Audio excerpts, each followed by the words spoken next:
bienvenue à ce webinaire et merci à toutes et à tous pour votre présence aujourd'hui. Je suis Natacha Morsi. Je travaille à l'Office international de l'eau, notamment en charge des activités de communication et d'exploitation du projet européen Fewer for Water. Ce projet est coordonné par l'Office international de l'eau, dont la coordinatrice Sonia Siov est parmi nous. Quant à moi, donc, je serai votre guide animatrice au cours de ce webinaire. Tout d'abord, ce webinaire est organisé dans le cadre de la 18e conférence de l'EuroRIUB, qui a commencé en fait hier matin. Et au cours de l'après-midi, nous avons pu bénéficier de la présentation et d'un retour d'expérience sur la recherche en Europe dans le domaine de l'eau et plus particulièrement des prochains mécanismes de financement tels que Horizon Europe, Water for All. Alors, pourquoi est-ce que je vous en parle ?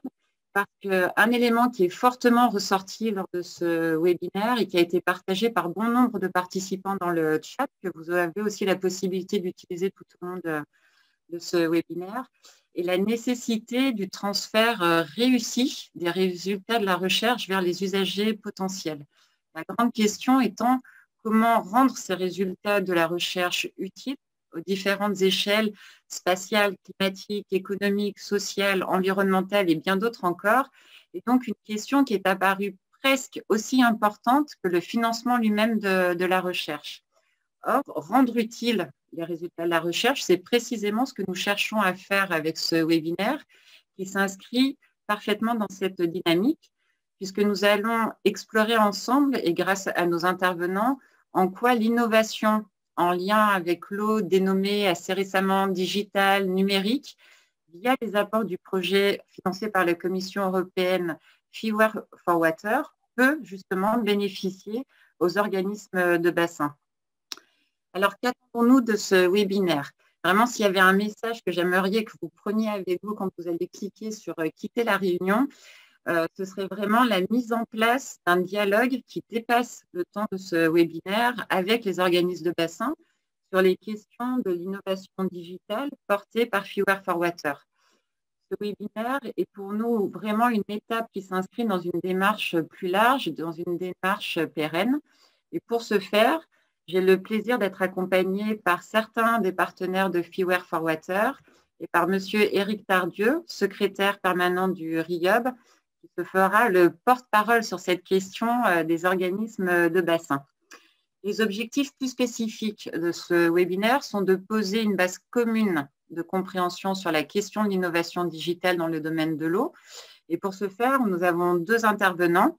Monsieur Philippe Cousin, directeur d'EGM France, qui va donc nous expliquer ce qu'est l'innovation digitale et il bien en tête, bien évidemment, appliquée au secteur de l'eau. Et la présentation de Lydia Paperikidou-Liroudia de KWR, qui amènera quant à elle le focus plus précisément sur les apports du projet Fewer for Water pour toujours les organismes de bassin. Vous aurez bien évidemment la possibilité tout au long de ces présentations d'adresser vos questions dans le chat. Le deuxième objectif important aussi pour nous est de pouvoir mieux comprendre, mieux cerner les besoins, les attentes, les perspectives des organismes de bassin dans cet objectif qui est très important pour nous et en lien avec ce qui était remonté hier du webinaire avec la Commission européenne et les représentants français des programmes, en lien avec la volonté d'apporter des solutions qui soient le mieux adaptées à vos besoins. Donc, pour ce faire, notre table ronde et le temps d'échange qui s'en suivra invitera M. Éric Tardieu à nous éclairer sur les attentes éventuelles du RIUB quant à l'innovation digitale dans le domaine de l'eau.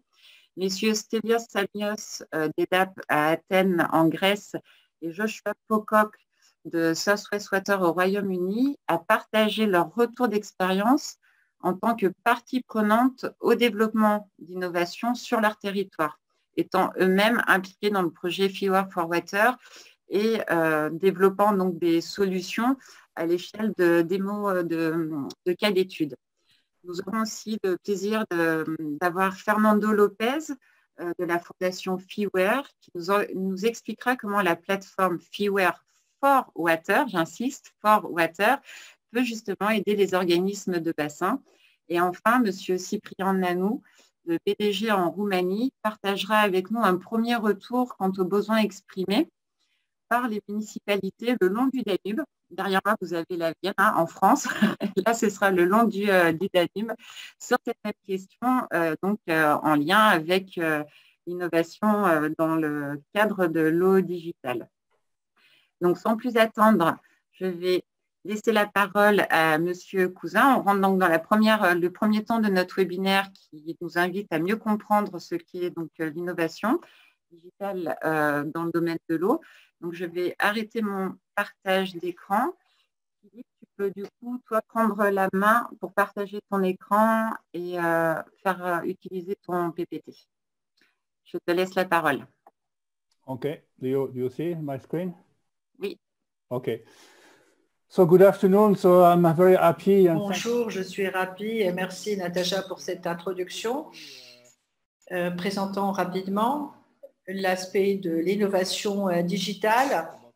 Bien entendu, je parlerai des technologies de l'information et de la communication. Nous en parlons un peu partout et je conclurai tout à l'heure sur Fireware for Water. Je parlerai également des différentes innovations digitales dans les différents secteurs transversaux. Alors, il s'agit de ne pas travailler en isolation et de manière isolée, mais travailler de manière conjointe, partager les meilleures pratiques et notamment par rapport aux innovations digitales. Alors, quand on parle d'innovation, il faut aller au-delà de l'innovation digitale. Quels sont les facteurs et les vecteurs de développement? L'innovation, bien entendu, est un vecteur de développement, mais le développement et l'essor n'est pas uniquement mesuré en investissement, en retour sur investissement et en profit et en chiffre d'affaires, mais il s'agit de bénéfices en termes de connaissances, d'efficacité, d'efficience, de transfert de savoir-faire. Alors, il s'agit de mettre en place ou de prendre ou faire le diagnostic de ce qui est existant et de ne pas travailler de manière isolée, mais tenter de faire un état des lieux des processus, des outils et impliquer l'ensemble des gestionnaires dans ce processus, notamment avec l'objectif de changer le comportement. Alors, quand on parle d'innovation digitale, je ne peux m'empêcher de parler des informations, des technologies de l'information et de communication. Nous avons pu d'ailleurs constater lors de la période qui vient de s'écouler, énormément de révolutions et d'évolutions rapides des technologies de l'information et de la communication. Alors, il y a une évolution rapide, comme je disais, il y a beaucoup d'uniformisation des TIC,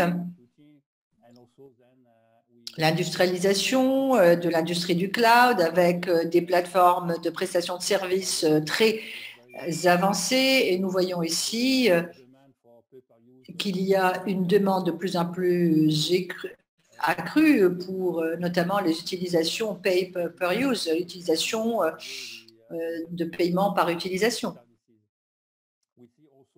Nous voyons également une capacité accrue de la bande passante, y compris aujourd'hui avec les fibres optiques, la FTTH, la 4G, la 5G. Donc, il y a là de nouvelles possibilités d'application en temps réel. Et là aussi, il s'agit en fait de thématiques très importantes dans le cadre de l'innovation digitale. Nous constatons également que tout est virtualisé. Nous voyons effectivement une tendance à la virtualisation avec des réseaux porteurs classiques qui mènent effectivement la barque avec de nouvelles applications. Nous assistons à cette recrudescence. Alors, de nouvelles applications peuvent être mises en place et la 5G sera effectivement une grande révolution dans la manière où nous faisons des applications et le concevons. Tout le monde comprend le pouvoir d'Internet, l'Internet des choses, Internet of Things. Là aussi, c'est très important dans le domaine de l'eau. Nous voyons des capteurs Internet qui mesurent par exemple, la qualité de l'eau, la fuite de l'eau, la quantité de l'eau. Et là aussi, c'est des usages multiples. C'est une autre révolution qui mène à l'innovation. et également l'Internet des services avec une panoplie de services qui nous fournissent beaucoup d'informations et la connexion de tous ces services, finalement, nous mène à l'innovation. Et enfin, tout est en rapide évolution. Aussi bien le côté business et la relation avec les relations entrepreneuriales business avec l'environnement, énormément d'évolution et de révolution. Si nous allons aux différents rapports qui ont été publiés, il y a énormément d'agilité et de flexibilité qui accélèrent le niveau d'évolution et de développement, et c'est très, très important.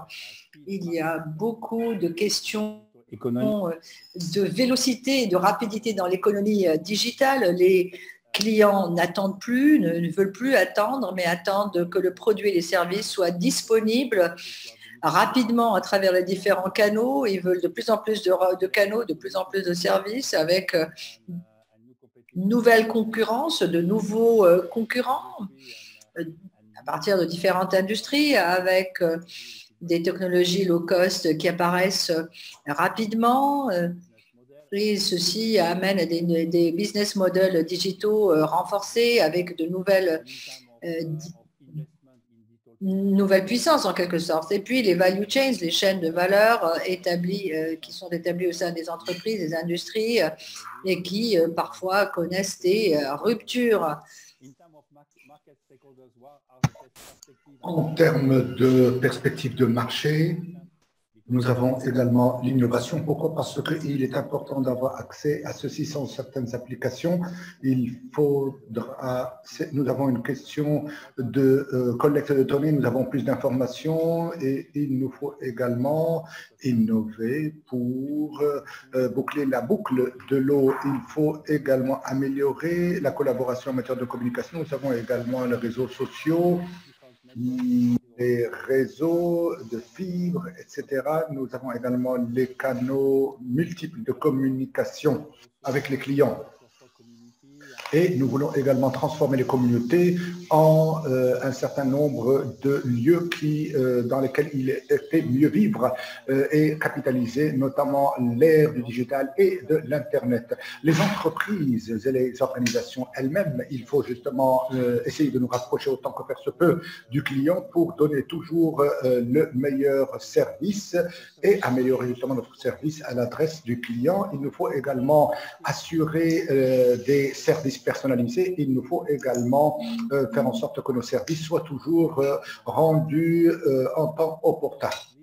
Alors tout ceci donne lieu finalement à la définition d'infrastructures au pluriel et qui justement nous permettra de répondre aux demandes à travers l'innovation et le digital. Beaucoup de défis par devant les développeurs et tout ceci doit normalement nous donner lieu à une meilleure qualité de service à travers des interfaces ouvertes. Et nous, justement, à Fireware, nous avons un certain nombre de prestataires d'Internet ou également des enablers, des producteurs de génériques.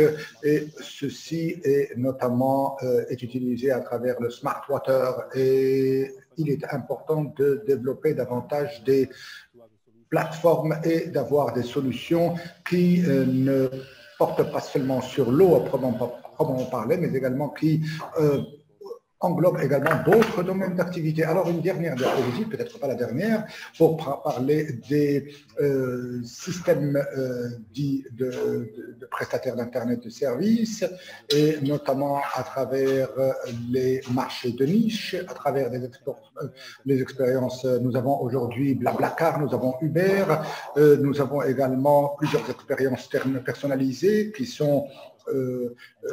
utilisent des interfaces ouvertes. Et également, ceci nous devrait également faire bénéficier le secteur de l'eau pour qu'il puisse bénéficier des différentes facilités. Et nous avons justement un certain nombre d'API ou d'Internet, de prestataires d'Internet. S'il vous plaît, Monsieur Philippe, pourrez-vous, s'il vous plaît, ralentir le rythme? Could you please être bien calé avec toi. Okay. Merci. So there is a need to Merci. Il est nécessaire de mettre en place un certain nombre de capacités qui donnent lieu à une innovation à travers un certain nombre d'applications qui soient mises en œuvre dans un certain nombre de domaines tels que la santé, le transport, la logistique, l'énergie et le développement urbain. Et il faut aussi travailler non plus comme auparavant en silo, mais tout en incluant également d'autres prestataires d'activités. Nous avons observé que des applications sont utilisées et des interfaces sont également disponibles. Car ce n'est pas quelque chose de nouveau. Un certain nombre d'applications étaient très très bonnes pendant un moment donné, mais qui n'ont pas su se mettre au goût du jour. Ce sont là des facteurs très importants et il nous faut disposer d'applications et de techniques qui fonctionnent dans plusieurs marchés. Aussi, il faut nous rappeler que les produits et services ont été créés sur la base de ces interfaces, tout particulièrement lorsque nous avons pendant plusieurs années utilisé ces applications. Aussi, les investissements dans le renforcement de capacité est très important. Et c'est ce qui d'ailleurs advient dans plusieurs autres secteurs d'activité.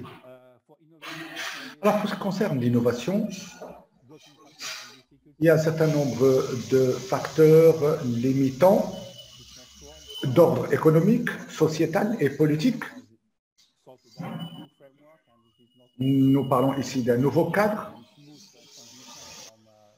et il faut assurer une transition sans heurts. Sur le plan sociétal, nous avons besoin d'une plateforme qui doit colliger des informations de plusieurs secteurs et ceci n'est pas encore une fois une chose aisée. Et sur le plan politique, nous avons besoin justement de surmonter les entraves d'ordre politique à l'innovation à travers notamment la simplification d'un certain nombre de procédures et de politiques relatives aux TIC dans différents pays et régions. Et ce pour tirer le plein bénéfice de l'innovation. Encore une fois, ce qui est en train d'arriver dans le domaine de l'eau, nous en parlerons dans les présentations à venir. Nous avons un certain nombre d'applications sur la base d'interfaces ouvertes. Vous voyez ici justement cette application Fireware for Water. Nous recherchons le nouveau, mais encore une fois, dans le droit fil des sens des systèmes conventionnels classiques, où nous pouvons garder l'ensemble des données et de l'ensemble du système legacy, tout en créant un nouvel environnement. Également,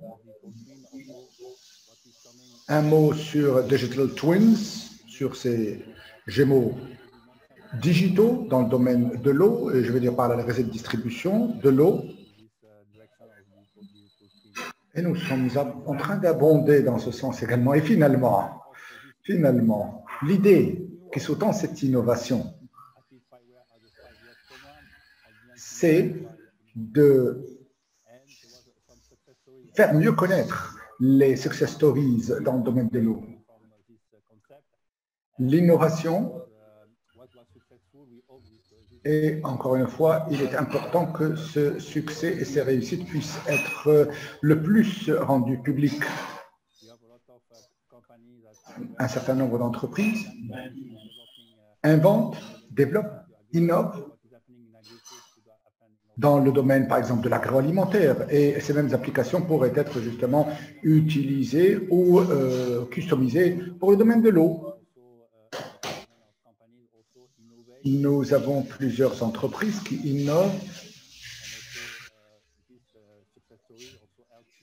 Ces success stories également permettent d'attirer les jeunes pousses, les startups, les jeunes entrepreneurs pour l'adoption ou alors pour l'innovation dans ces domaines-ci. Merci de votre attention.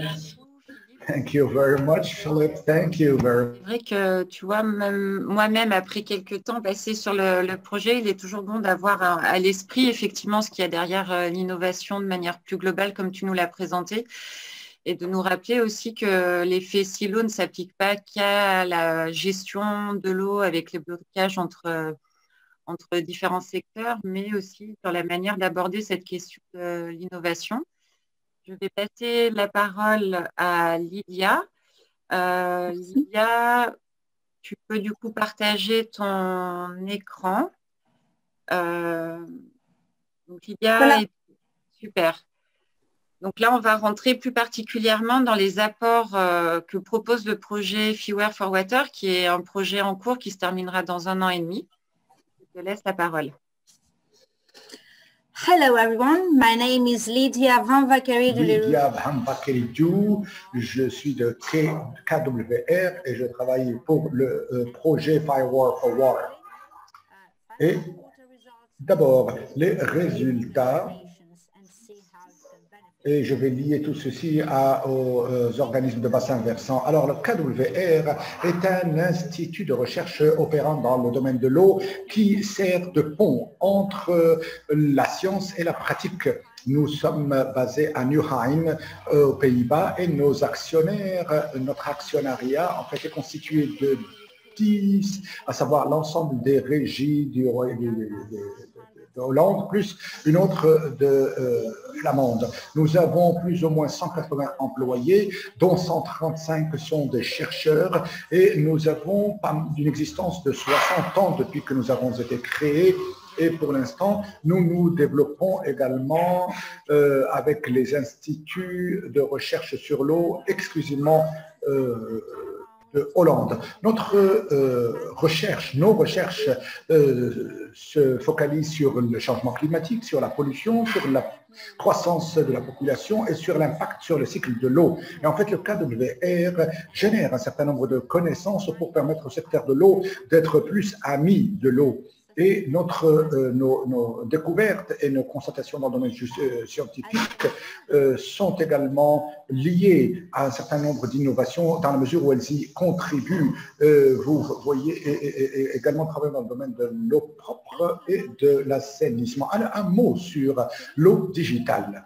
Philippe, avant moi, a parlé d'innovation digitale. Lorsqu'il s'agit maintenant de parler de l'eau digitale, l'on peut dire que ceci se compose de 2 piliers, la valeur de l'eau et la valeur des données. Si bien que l'eau digitale conjugue les deux avec la gestion des connaissances. Et ceci donne lieu à une gestion de l'eau intelligente et ainsi des domiciles intelligents et des villes intelligentes. Les outils à cet égard sont la digitalisation, l'interaction, ainsi que les modèles commerciaux digitaux, ainsi qu'à l'accès de la clientèle et les produits et services divers et variés. Alors, en fait, les défis de l'eau digitale sont comme perçus par la Commission, et sur la droite, vous avez justement ce cluster de l'eau dont je parlerai plus tard, qui englobe l'ensemble des projets qui ont trait au financement de l'eau. En fait, les défis en matière d'eau digitale doivent traiter l'ensemble du cycle de l'eau. Et pour ce faire, il faut garder à l'esprit que, en tant que secteur de l'eau, c'en est un qui est parcellaire, fragmenté. Et la science de l'information, les sciences de l'information, l'éthique, la science des données et la technologie digitale sont relativement des adjonctions récentes au domaine de la gestion de l'eau, même si dans des domaines tels que l'énergie, il y a fort longtemps, ceci a été fait. Mais rapidement, nous sommes en train d'aller vers une réalité digitale de plus en plus importante, et aujourd'hui, on peut dire que le secteur de l'eau il est en une phase de transition digitale. Alors, qu'est-ce que cette transition digitale veut dire finalement? Elle veut dire que nous sommes en train d'abonder dans le secteur, nous sommes en train de faire avancer le secteur de l'eau vers l'Internet des objets ou l'ère de l'Internet des objets. Et ceci permet un certain nombre d'aspects techniques, à savoir que nous allons avoir des sources de données multiples, nous émanant de partout, depuis des capteurs, depuis des images, depuis les médias sociaux et également sur l'ensemble des secteurs. Tout ceci va contribuer à une gestion opérationnelle en temps réel. Alors, c'est la fin de l'isolement. Et les systèmes ne peuvent plus fonctionner seuls, en îlots, isolés des autres. Et ceci donne lieu, bien sûr, à un échange de données et de services en nuagique ou en cloud, également avec un espace européen unique et un marché de services digitaux européens unique.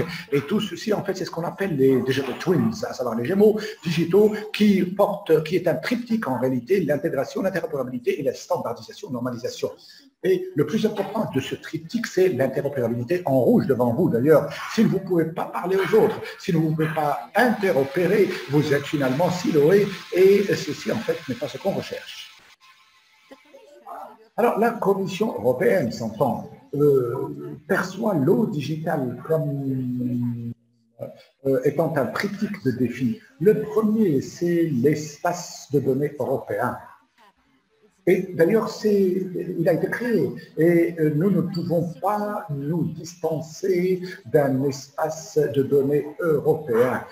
Et donc, il est très important que tous nous puissions contribuer. Le deuxième défi, c'est l'intelligence artificielle. Le papier blanc sur l'IA a été publié l'année dernière et ceci veut dire que les données ainsi créées par les capteurs vont être exploitées avec une technique Big Data. Évidemment, le Green Deal, le contrat vert, en fait, qui se lie à cette transformation digitale et nous ne pouvons pas avoir justement un Green Deal sans transformation digitale. C'est la raison pour laquelle ceci doit in fine avoir lieu. Alors, je parle maintenant de la situation qui a donné lieu justement à Fire for Water. Déjà en 2018,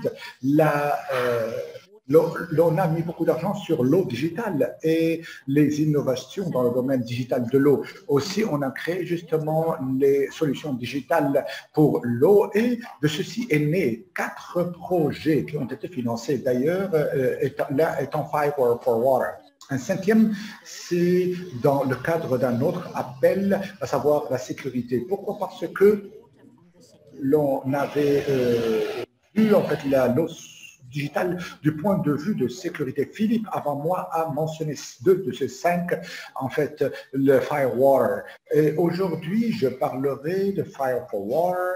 Pour Firewater, en fait, ces 5 projets travaillent ensemble pour créer un groupe qu'on appelle d'Établi 2020 qui promeut et qui fait des recherches dans le domaine de Fireware afin d'assurer une interopérabilité dans le secteur de l'eau couvrant l'ensemble du cycle de l'eau. Mais aussi, je dois dire que ceci a été promu en interne pour les TIC pour un cluster pour l'eau, comprenant plus de 50 projets dont tous ont trait à la TIC, au TIC et du secteur de l'eau. Alors, qu'est-ce que Fireware for Water fait? Bon, en fait, il permet justement d'avoir le Fireware au secteur de l'eau, qui est une diapositive. C'est un moyen d'échanger des données. Fireware for Water transforme justement un marché digital unique en des services multiples, tout au sens digitaux. Nous traitons un certain nombre de questions, notamment le bas niveau de maturité du secteur de l'eau en matière d'intégration, de standardisation, mais également sur les processus commerciaux de ces solutions, dont y compris, comme Philippe d'ailleurs l'a dit avant moi, l'intégration avec les systèmes hérités, les systèmes legacy qui existent déjà dans le secteur de l'eau, auprès des opérateurs de l'eau, au niveau des organismes de bassin versants et également aux unités de traitement et les stations de traitement. Alors, on ne peut pas être un opérateur de l'eau et dire, parce que nous sommes en train d'abonder vers une nouvelle ère, nous n'allons pas utiliser tous les systèmes et les logiciels que nous avions auparavant. Ceci ne devrait pas arriver. Alors, Fireware for Water va permettre justement d'établir des liens et d'intégration avec les systèmes anciens, et ceci pour les utilisateurs, pour les régies, pour les utilisateurs, pour les consommateurs et également pour les prestataires de solutions. Les régies privées, les PME, mais dans l'ensemble également les promoteurs, l'objectif final étant de bénéficier de l'écosystème Fireware. On parle de biodiversité, mais écosystème comme étant une entité de service au pluriel autour du monde digital. Alors, c'est quoi que le Fireware? Fireware est un cadre, une plateforme en open source avec un certain nombre de composants qui s'y trouvent déjà, qui donnent lieu au développement de solutions dites smart et intelligentes.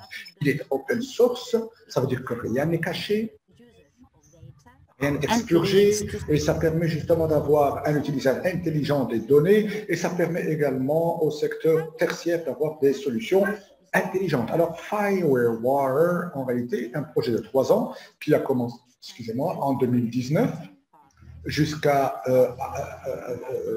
2022, avec 14 partenaires, des experts dans l'éthique, également dans les sciences de l'eau et dans le domaine de l'eau et des sciences. Et vous avez en fait 4 cas de démonstration, à savoir Athènes, Cannes, Amsterdam et le smart metering ou le comptage intelligent, notamment celui de Cannes, la France, également un traitement des eaux usées à Amsterdam et également le comptage intelligent smart metering au Royaume-Uni.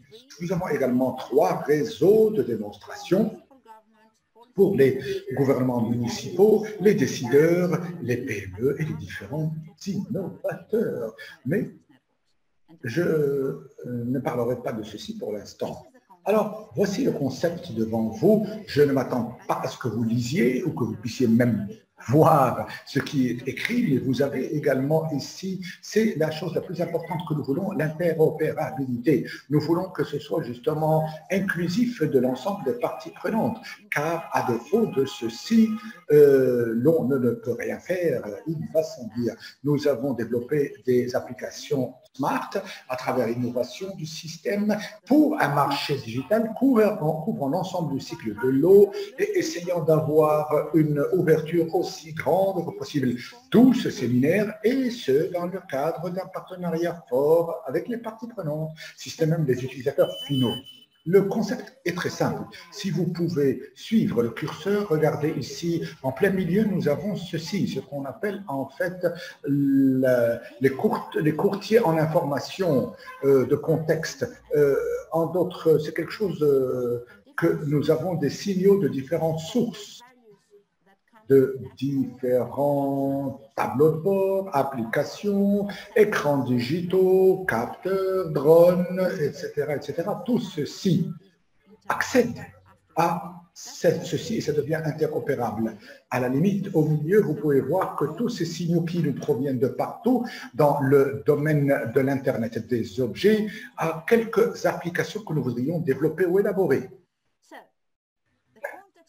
Alors, maintenant, le courtier en matière de contexte pour l'interopérabilité, justement, est au cœur de ces activités. Nous avons un certain nombre de caractéristiques qui sont ouvertes. Ce sont des données extensibles à des domaines, notamment avec un langage également qui est agnostique ou qui a une approche agnostique, à savoir en n'importe quel langage dans lequel sont écrites ces applications. Ce n'est pas un problème. Nous avons également des composantes directement utilisables de sur l'étagère, pour ainsi dire, qui permettent d'éviter le besoin d'avoir à écrire des solutions novatrices qui sont chronophages. Et également, l'utilisation de Fireware permet de développer des solutions génériques. Pour ce qui concerne les organismes de bassin versant, les bénéfices que vous pouvez tirer, c'est de bénéficier des formats d'échange de données qui ont déjà été créés dans Fireware for Water. Il va falloir les contrôlés de manière, notamment les systèmes fluviaux, avec des capteurs de tout type, mais également pour une bonne gestion opérationnelle en temps réel des systèmes rupestres, combinant ou associant les différentes rivières, notamment le début, la qualité de l'eau, également adresser des alertes et des alarmes au grand public, l'échange de données d'informations entre organismes et autorités, par exemple pour mieux comprendre les situations de déversement en masse de l'eau et également pour mieux comprendre les impacts des inondations. Et Fireware for Water également ouvre la voie pour les gestionnaires, les opérateurs et les développeurs de concepts pour une meilleure gestion des eaux de rivières et autres. Merci de votre attention. Lydia. On a pu vraiment Thank you very much, Lydia. du projet, ce que pouvait représenter, ce que pouvait apporter Fireware for Water aux organismes de bassin. Je pense que le dernier slide est très, très intéressant et on rentre vraiment dans le cœur du sujet. Et merci aussi à Philippe et à Lydia pour ces deux présentations qui sont faites dans un langage, je pense, qui permet aux non-experts de mieux comprendre ce qui peut être produit du côté de la recherche en aide aux actions de gestion de l'eau avec les différentes possibilités Lydia, que vous avez rappelées sur votre dernier slide. Avant d'avancer plus en avant et de partir sur le temps de la table ronde, j'aimerais voir et laisser peut-être quelques secondes à nos participants pour adresser directement des questions à nos deux intervenants. Sachant que si pour l'instant vous ne sentez pas encore le courage ou complètement dans le oser faire, on a un temps d'échange par la suite et nous pourrons de toute façon revenir vers Lydia et Philippe pour approfondir certains points. Donc j'attends peut-être un petit peu. Je vais en profiter moi pour remettre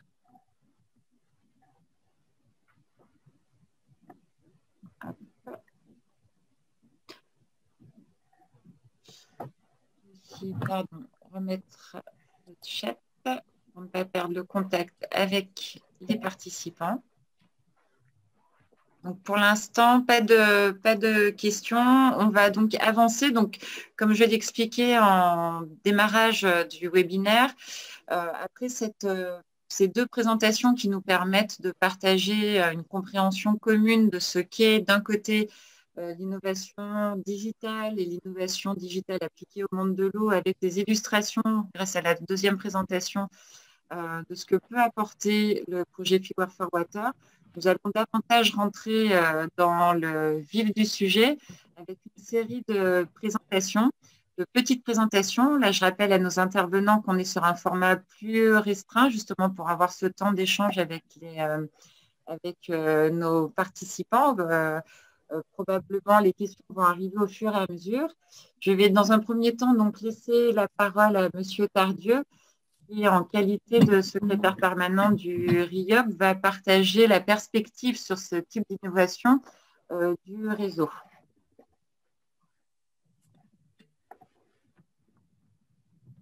Merci Natacha. Bonjour à toutes et à tous, ou rebonjour à ceux qui nous suivent fidèlement depuis ce matin et même peut-être depuis hier. Nous sommes en tout cas très heureux de pouvoir accueillir l'atelier de cet après-midi consacré au projet Fireware for Water dans le cadre de la 18e conférence du réseau Europe INBO qui a lieu complètement en ligne cette année et que nous avons donc basculé sur un format un petit peu innovant. Quelles seraient donc les attentes du RIOB et plus largement des organismes de bassin par rapport au projet Fireware for Water, mais plus largement par rapport à l'avènement de nouvelles possibilités technologiques liées aux innovations numériques? C'est la question, je crois, à laquelle je dois répondre. Alors, je vous propose deux éléments de réponse pour alimenter nos échanges. Le premier, c'est que au sein du RIOB et d'une manière générale, les organismes de bassin, c'est vrai en Europe et c'est vrai à l'échelle internationale, les organismes de bassin défendent une approche intégrée de la gestion des ressources en eau à l'échelle du bassin. Et cette notion d'intégration, que je reformule avec notre vocabulaire de RIOB et d'organismes de bassin, elle est essentielle dans l'expression de nos attentes. Et je le reformule en entrée, puisque les deux intervenants précédents ont touché du doigt ces aspects, mais j'y reviens parce qu'ils sont vraiment centraux. Tout ce que le numérique peut apporter de façon sectorielle à l'industrie, à l'agriculture, évidemment à l'eau potable et à l'assainissement, à l'énergie, en matière de meilleure utilisation de l'eau, a un impact pour l'approche par bassin. Donc c'est important, peut-être pas dans le cadre du projet qui a ses contraintes, évidemment, mais d'une manière générale, les innovations numériques qui vont toucher à ces secteurs qui utilisent massivement de l'eau, énergie, agriculture, eau potable, assainissement, dès qu'une innovation intervient sur une meilleure efficacité de la gestion de ces usages, nous pouvons en percevoir le bénéfice à l'échelle du bassin. Prenons l'exemple d'une installation hydroélectrique. Si de l'intelligence artificielle, si un suivi numérique plus fin permet de produire davantage d'énergie en consommant moins d'eau, c'est évidemment tout de suite un impact intéressant à l'échelle du bassin et qui permet de contribuer en fait à une plus grande souplesse, à une meilleure allocation des ressources en eau à l'échelle du bassin. Les contraintes sont en effet croissantes. Je fais une petite parenthèse là-dessus, sur la gestion des ressources en eau. C'est vrai, y compris en Europe et encore plus à l'échelle internationale, du fait des impacts du changement climatique. Ça a déjà été évoqué, mais j'y reviens. C'est une pression vraiment croissante pour l'ensemble des organismes de bassin qui a des impacts sur leurs exercices de planification. La plupart, ou on va dire une grosse moitié des organismes de bassin dans le monde sont désormais dotés de plans d'adaptation au changement climatique, avec tout ce que ça peut impacter en termes de suivi et en termes d'infrastructures. L'urbanisation croissante, on en a pas mal parlé ce matin dans un autre atelier, et puis la croissance démographique, évidemment, qui, d'une manière générale, accroît la pression sur ces ressources en eau. Et dans ce contexte de pression croissante, qui souvent sont des sujets centraux pour les organismes de bassin, nous avons à améliorer ce que nous appelons des systèmes d'information sur l'eau. Et ce serait mon deuxième point que je souhaite développer dans l'expression des attentes des organismes de bassin. Ce que nous appelons système d'information sur l'eau pour les organismes de bassin, ce sont justement ces plateformes d'échange de données, ces plateformes d'intelligence collective qui permettent de mieux connaître non seulement les ressources en eau qui sont disponibles à l'échelle du bassin, mais aussi les usages de l'eau qu'il faut satisfaire à l'échelle du bassin. Et ayant dit cela, je rejoins d'emblée un certain nombre des éléments qui ont été évoqués par les intervenants précédents. Je les ai répartis peut-être en trois sous-volets. Les enjeux autour de l'acquisition des données sont très importants pour les organismes de bassin. Nous suivons en particulier deux éléments, les technologies spatiales, l'utilisation à grande échelle des technologies spatiales, du suivi satellitaire, dont on sait, avec les nouveaux satellites qui seront disponibles, je pense notamment au satellite franco-américain SWAT, ces satellites nous permettront d'obtenir des suivis hydrologiques beaucoup plus réguliers, beaucoup plus faciles que les réseaux de stations au sol que nous avions traditionnellement. Et c'est une innovation tout à fait essentielle, éventuellement dans nos contextes européens, mais encore plus dans d'autres contextes internationaux. L'exemple que nous citons généralement est celui du bassin du Congo, qui est très dépourvu en stations physiques, in situ, en stations hydrologiques qui permettent vraiment de mesurer la réalité d'un niveau d'eau à différents endroits du fleuve. Grâce au suivi satellitaire et à des modèles, évidemment, numériques, on peut désormais s'appuyer sur un maillage au sol beaucoup plus petit, beaucoup moins dense, et à avoir quand même un suivi satisfaisant, ce qui est essentiel en restant sur l'exemple du Congo pour l'utilisation en navigation. Le deuxième aspect qui a été un petit peu évoqué, et j'y insiste, ce qui peut vraiment être utile aussi pour les bassins, alors c'est ce que j'appellerais peut-être l'innovation participative, hein, c'est-à-dire les technologies d'acquisition de données mobilisant les citoyens.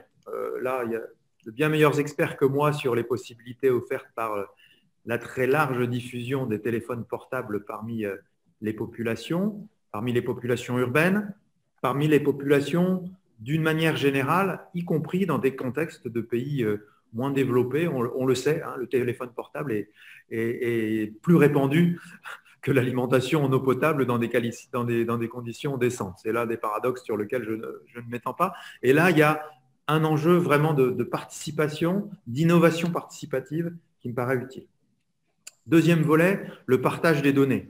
Alors là, je ne peux qu'appuyer ce qui a été dit sur l'interopérabilité cruciale, nécessaire, condition sine qua non de réussite de nos futures organisations. C'est absolument vrai à l'échelle des bassins. C'est un sujet qui existe largement déjà dans un certain nombre de pays, hein, dans le pays qui héberge le secrétariat du RIOB, la France, le système d'administration nationale des données et référentiels sur l'eau, le CENDRE, comme on l'appelle, fait exactement ce travail-là depuis 25 ans et fait en sorte que n'importe quel producteur de données respecte un dictionnaire commun de façon à ce que chacun, restant propriétaire de ces données, puisse permettre le dialogue entre ses propres données et les données d'autrui. Mais cet enjeu reste très largement vrai à l'échelle européenne, à l'échelle internationale. Et c'est un point extrêmement important. Je ne fais que répéter ce qui a déjà été dit, hein. Les technologies qui réussiront seront vraiment les technologies ouvertes, les technologies qui permettront à chacun de gérer ses propres données, de les garder sur ses ordinateurs, sur ses serveurs. Il peut y avoir des enjeux de propriété intellectuelle. Dans le cas de bassins transfrontaliers, il peut y avoir des enjeux de souveraineté nationale qui font qu'il est hors de question de mettre toutes les données dans un endroit unique. Donc, les technologies qui réussiront sont celles qui permettent l'interopérabilité, le partage, l'échange, et pas celles qui proposeront de tout stocker au même endroit. Ça, nous avons plein d'exemples dans plein d'endroits du monde où ces technologies-là atteignent très vite leurs limites. Plus rapidement, tout ce qui est de l'ordre de l'automatisation du suivi sera utile, notamment à l'échelle des bassins, puisque nous sommes sur des géographies larges. Tout ce qui permettra à un objet de communiquer une donnée à distance de manière régulière, automatique, sera utile. Donc, on rejoint évidemment les enjeux liés à l'Internet des objets et à la communication entre cet Internet des objets, y compris sur un aspect que je cite rapidement, la maintenance préventive. Les innovations autour, il y a à la fois donc des notions de capteurs et des notions d'intelligence, hein, d'intelligence artificielle. La maintenance préventive de toutes les installations, par exemple de mesures de débit, sur encore une fois une échelle large comme le bassin, seront très utiles, puisque nous avons plein d'exemples aussi où lorsque une station de mesure tombe en panne, c'est compliqué de la réparer, il y a d'autres enjeux qui se greffent là-dessus, des pièces qui manquent. Donc, tout ce qui permettra de mettre de la fluidité, de l'anticipation dans le maintien des dispositifs de suivi à l'échelle du bassin sera extrêmement utile. Et dernier point qui a peut-être été moins évoqué, mais qui me paraît essentiel, après l'acquisition des données, le partage des données, c'est la mobilisation utile des données. La connexion entre les données, les systèmes de données et toute l'intelligence technique qu'il peut y avoir derrière ça, toute l'innovation technologique qu'il peut y avoir derrière ça, et leur utilité pour les décideurs, l'utilité en termes de prise de décision. Et je le dis, je me mets dans le camp des techniciens, hein, donc je fais mon autocritique en même temps, mais on peut avoir tendance, lorsque on parle d'innovation, surtout autour de ces nouvelles technologies très enthousiasmantes, hein, du numérique et des données, à laisser un petit peu trop facilement enfler en fait l'ensemble des données disponibles, l'ensemble des modalités utilisant ces données, l'ensemble des systèmes d'intelligence artificielle qui vont mouliner ces données. Ça ne sert pas à grand-chose si au final, nous ne sommes pas capables d'utiliser cette intelligence-là au profit d'une prise de décision.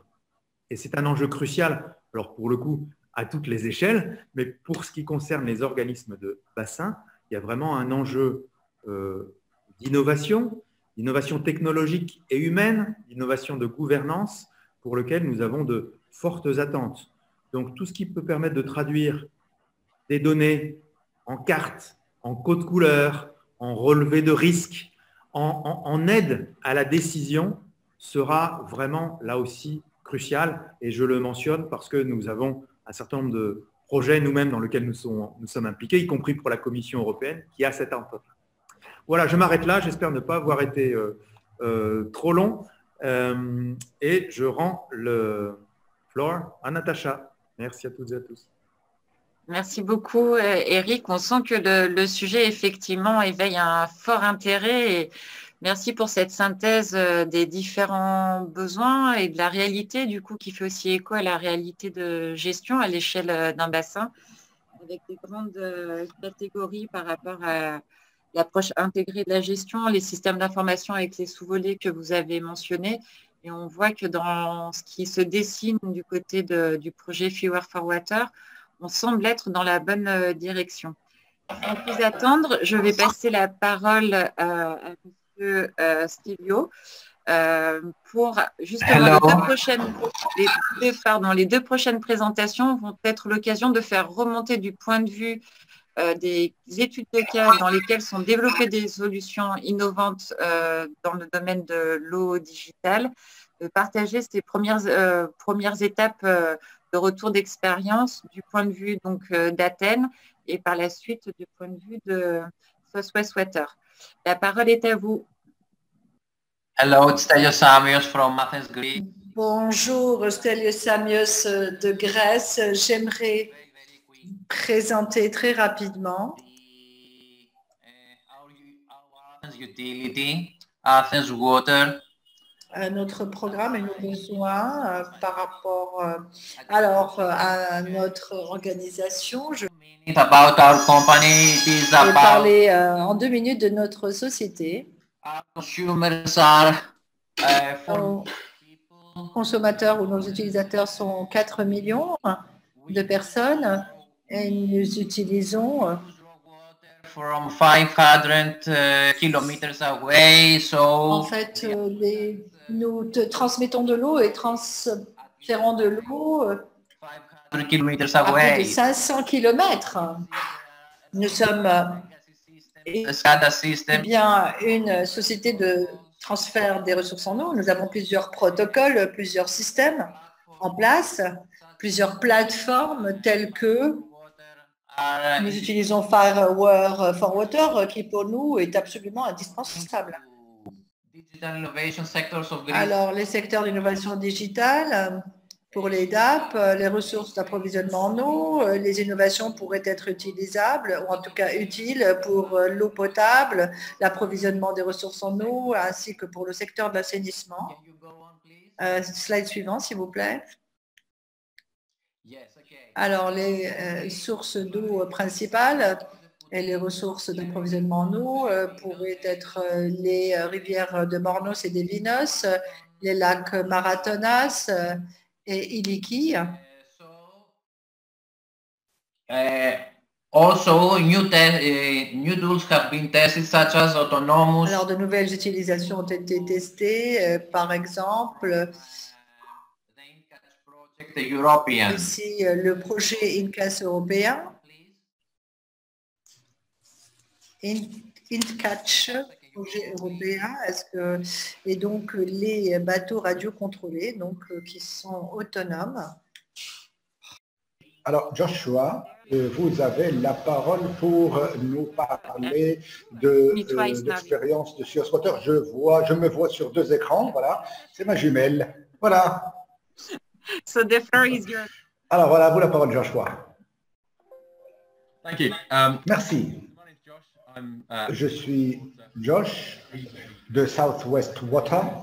Je vais vous parler de l'expérience que nous avons au Southwest Water et comment celle-ci nous a aidé à mieux travailler avec notre clientèle et embarquer sur l'ère du digital dans le domaine de l'eau. Je vais dire pourquoi il est important que nous puissions engager davantage nos citoyens, pourquoi ceci est un moment difficile, qu'est-ce qui fait que cet engagement est difficile, et comme Lydia l'a dit auparavant, et surtout également comment travailler avec les régies, notamment d'eau, d'électricité, et finalement comment la technologie et Fireware for Water peuvent, dans ce cadre, aider, du moins nous aider.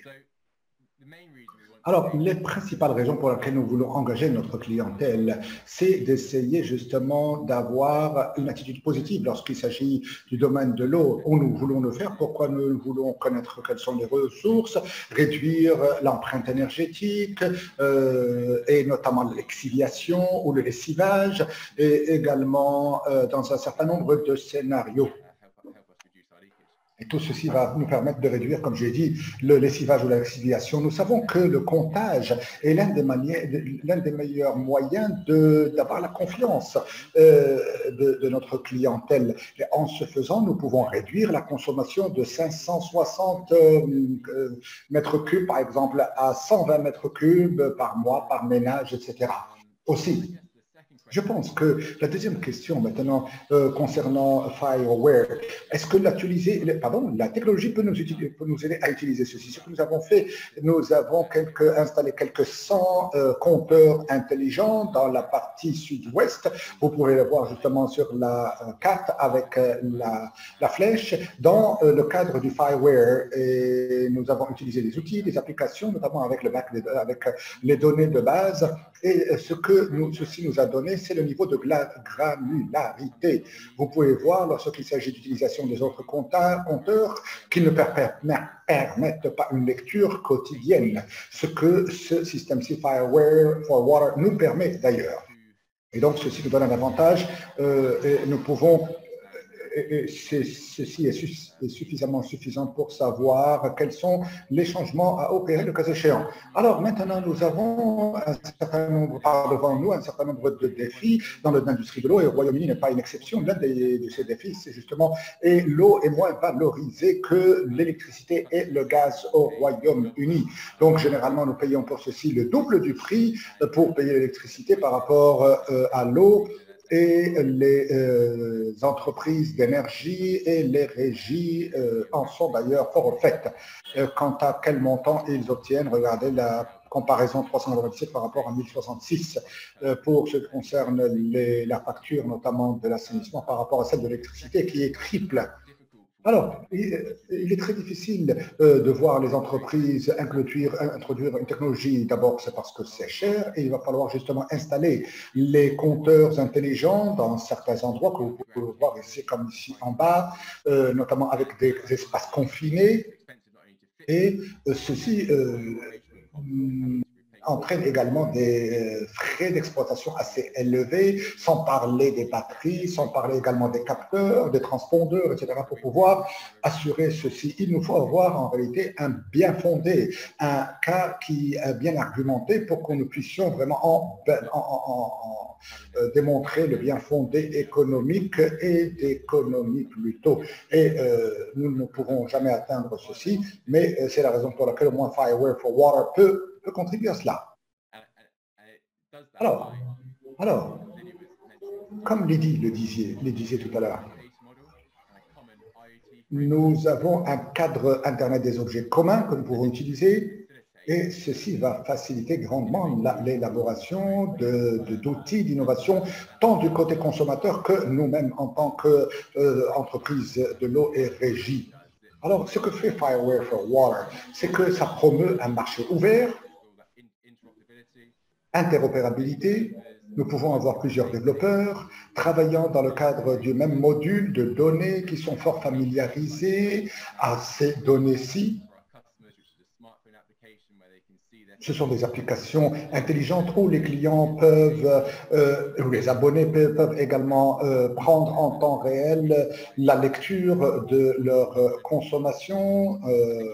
Je pense que si vous faites en sorte que l'ensemble des régies partagent ces données-ci, nous pourrons attirer vers le marché de plus grands joueurs, parce que pour l'instant, du moins dans le domaine de l'utilisation de l'application. Pourquoi? Parce que celle-ci ne peut pas encore être partagée avec les autres qui utilisent d'autres systèmes. Nous représentons les données de manière fort différente. Et aussi la facilité de l'accès aux données n'est pas en fait au même niveau pour tous. Nous espérons pouvoir avoir des outils de loi novateurs et des outils que l'on peut retrouver sur le marché et que l'on puisse utiliser. Nous sommes peut-être au niveau du tout début de l'expérience dans ce domaine. Est-ce que finalement nous allons avoir les résultats escomptés? Nous sommes en train de travailler au niveau de la plateforme de Fireware et pour l'instant, nous n'avons pas eu de retour d'information sur ces applications. Et voici une étude de cas au Royaume-Uni que nous pensons pourrait rehausser le bien fondé de cette activité, notamment Transport London. Ce qu'ils ont fait en 2017, ils ont rendu leurs données disponibles aux développeurs dans un format commun et ils ont libéré les données pour une meilleure performance opérationnelle, etc., si bien que les développeurs aujourd'hui peuvent dire à travers l'utilisation de l'application, par exemple, quelles sont les lignes de métro ou de transport qui sont empruntées tous les jours, à quelle fréquence, quelle économie de temps et de gain de temps ont pu réaliser les utilisateurs, etc. Et donc le défi auquel nous sommes confrontés, c'est comment appliquer ceci à notre industrie, l'industrie de l'eau, et comment faire en sorte que ces données puissent être communément utilisées et comment nous pouvons utiliser les solutions qui seront mises à notre disposition. Voir quel résultat tout ceci donnera pour aider notre clientèle à s'engager davantage et réduire autant que faire se peut les consommations et rationaliser les ressources. Voilà, c'est ce que je voulais vous dire. Et voilà, si vous avez des questions, je suis prêt à répondre. Merci, merci. J'ai commencé en anglais, je suis passé. Je pense que c'est vraiment une chouette information que vous avez partagée avec nous sur ce que peut délivrer le projet Fireware for Water. On a bien entendu que le projet n'a pas encore abouti complètement, donc on n'est pas encore exactement sûr de l'impact. Mais cette équivalence faite aussi avec d'autres domaines qui ont pu ouvrir leurs données et les réalisations qu'elles ont permis, c'est vraiment, ça donne aussi un peu d'espoir au domaine de l'eau. Alors, je regardais pour l'instant dans le chat, on n'a pas encore de réaction, mais de toute façon, je vais revenir vers les participants à la fin de ces présentations. Donc, merci beaucoup à nouveau, Joshua. Et je vais passer la parole à Fernando Lopez de la Fondation Fireware. Mon nom est Fernando Lopez. J'ai à peu près 5 minutes pour vous donner un aperçu du projet Fire for Water. Eh bien, et l'innovation digitale au bénéfice des organisations des bassins, des organisations de bassins.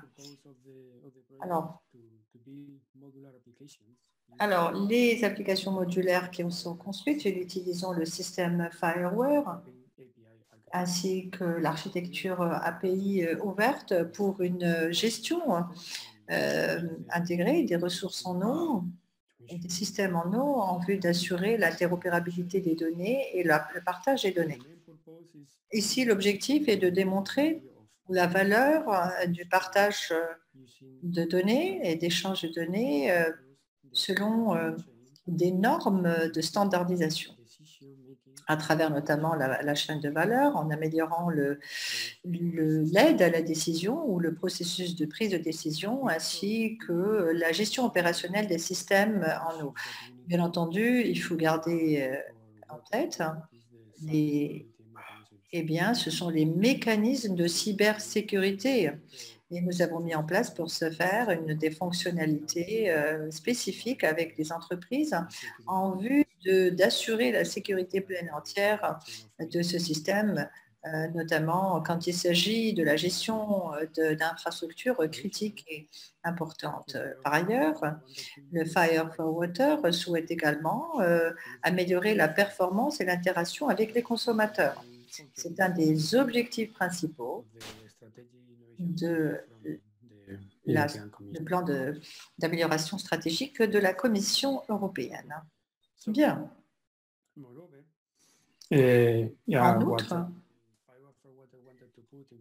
le Fire for Water, ou la solution Fireware for Water, a souhaité mettre en avant les différentes solutions et démontrer les différentes solutions que nous souhaitions mettre en place en utilisant le projet Fireware for Water ainsi que les différentes applications pour démontrer justement la dimension de l'intégration avec d'autres systèmes existants. Et pour ce faire, nous souhaitions mettre en place ou démontrer en tout cas la valeur sociopolitique de Fireware pour l'eau digitale et pour le secteur de l'eau et sa capacité à soutenir et appuyer un modèle d'engagement citoyen plein et entier. Par ailleurs, un des aspects très importants également du projet Fire for Water, également de la communauté Fire for Water, c'est de développer une communauté d'utilisateurs ou de personnes qui adoptent le modèle autour de la communauté de l'eau en vue de démontrer l'utilité et la valeur commerciale des solutions Fireware pour le secteur de l'eau. Et enfin, nous souhaitions contribuer à un environnement européen large, à la création d'un environnement européen large pour le déploiement des systèmes d'eau intelligents, standardisés, avec des licences soumises sous licence et à source ouverte.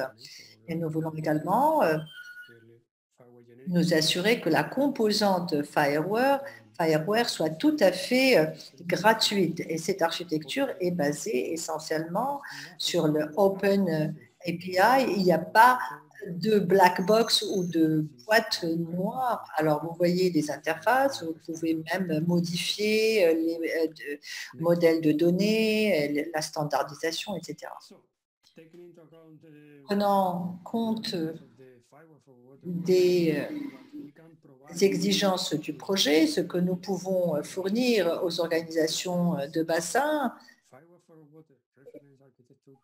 eh bien, c'est une architecture qui peut aider les utilisateurs de l'eau et le secteur de l'eau pour devenir plus efficace en termes de consommation des ressources et plus intelligent dans la gestion des ressources en vue de réduire la consommation énergétique et bien entendu de minimiser la consommation des ressources en eau. Par ailleurs, Fire for Water peut combler les fossés entre les gestionnaires traditionnels des ressources en eau, les projets d'infrastructure du côté de l'offre et des modèles de gestion des ressources en eau futurs, plus avant-gardistes, focalisés davantage sur le côté de la demande. Et par ailleurs, des solutions smart dans le cadre du Fireware for Water aideront certainement à mieux gérer de manière plus efficace les ressources en eau limitées avec un équilibrage de la demande et de l'offre, tenant compte du fait que nous pouvons fournir des informations des différents paramètres en temps réel.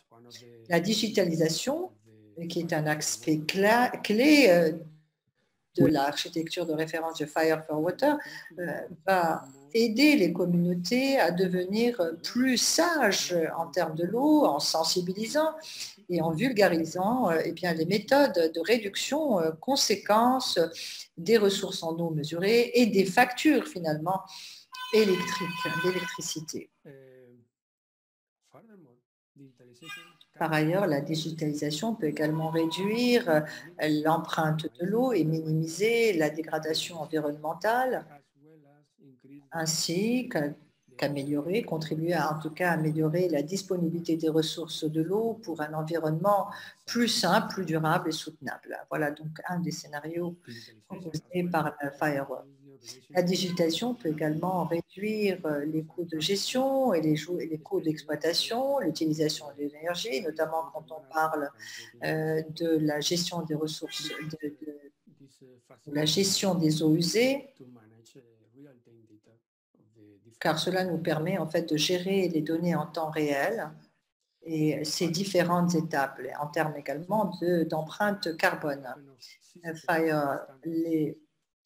Fireware for Water soutient également le développement de normes et des systèmes de manière conforme et alignée à la directive européenne ou au programme de l'Union européenne ou de la Commission européenne.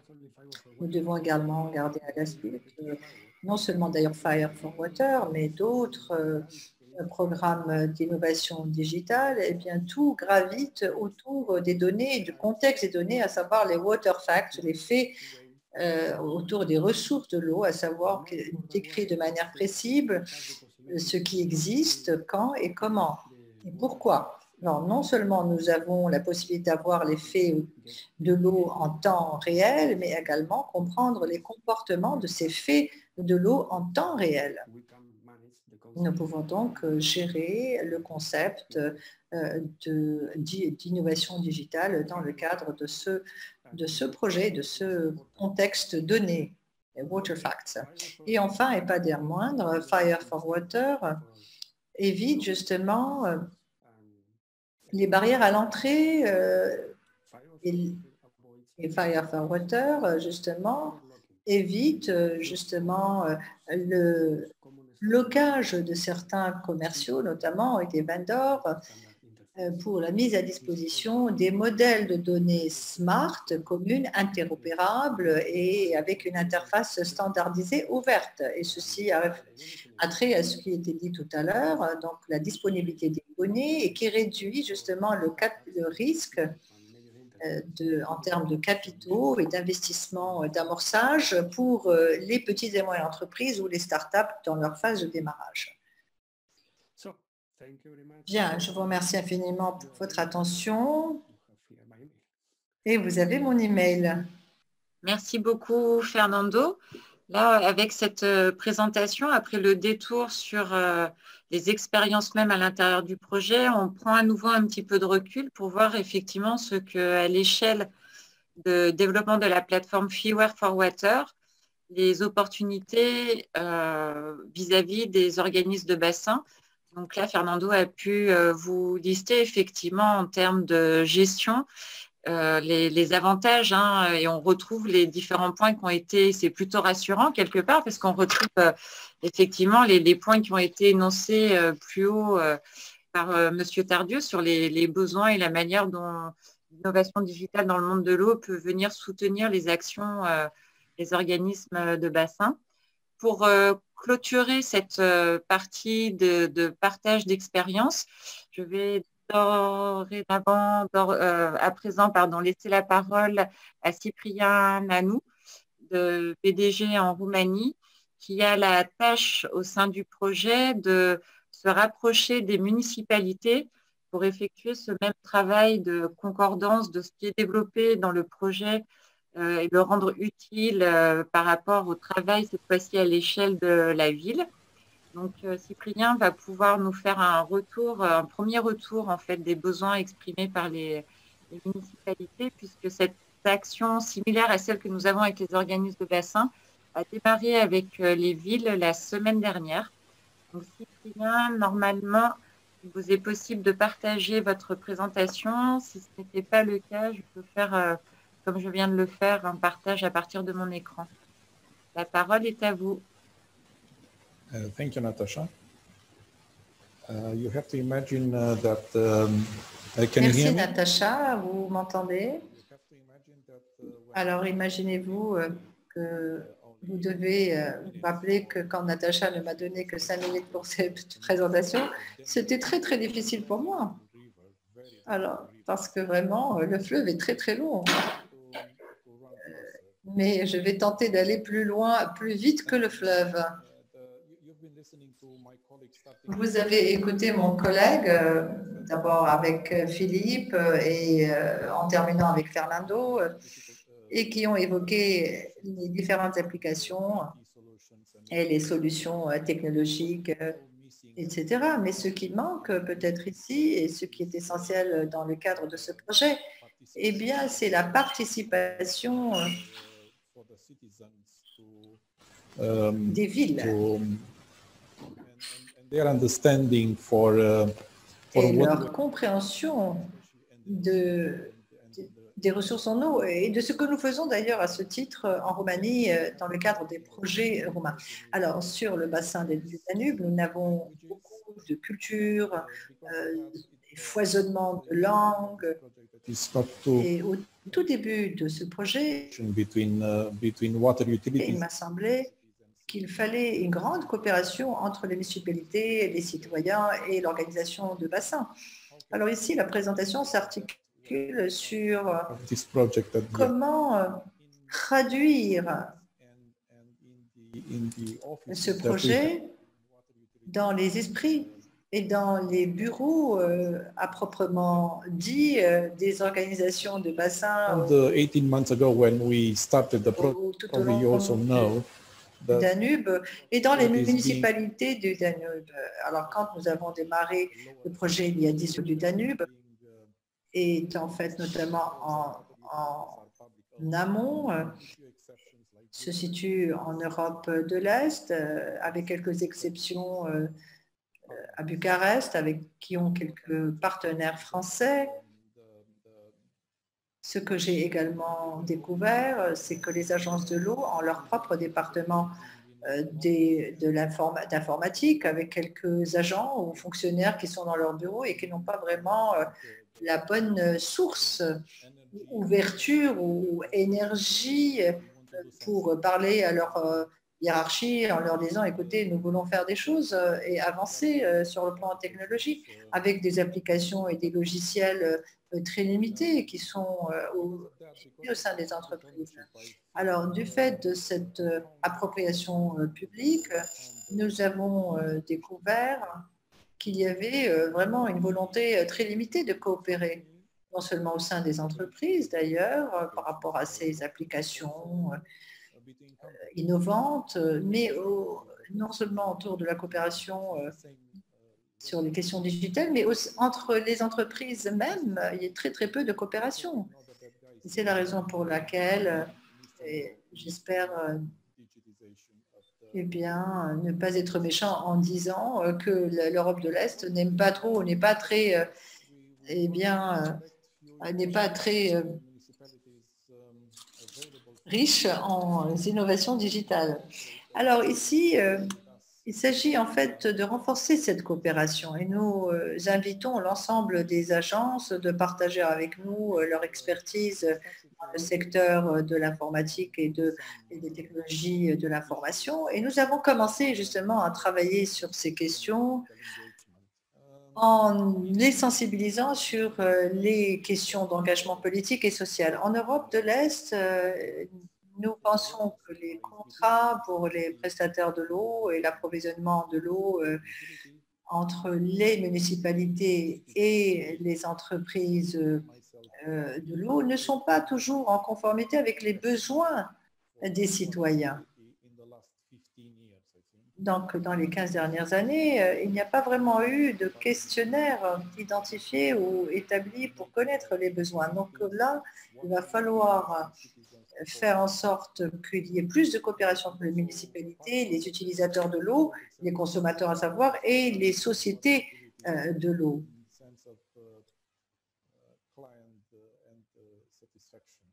Alors, bien entendu, tout cela pour répondre à la satisfaction des clients. C'est la raison pour laquelle j'ai suggéré la semaine dernière de commencer à recruter quelques citoyens dans 3 villes et de 3 pays différents d'Europe de l'Est pour les engager, les impliquer d'une manière plus assidue pour mieux comprendre les besoins d'une digitalisation ou numérisation des modèles de gestion des ressources en eau pour répondre au mieux à leurs besoins. C'est la raison pour laquelle nous voulons créer un partenariat entre les municipalités, les agences de l'eau et des organisations comme les universités, les ONG et les citoyens.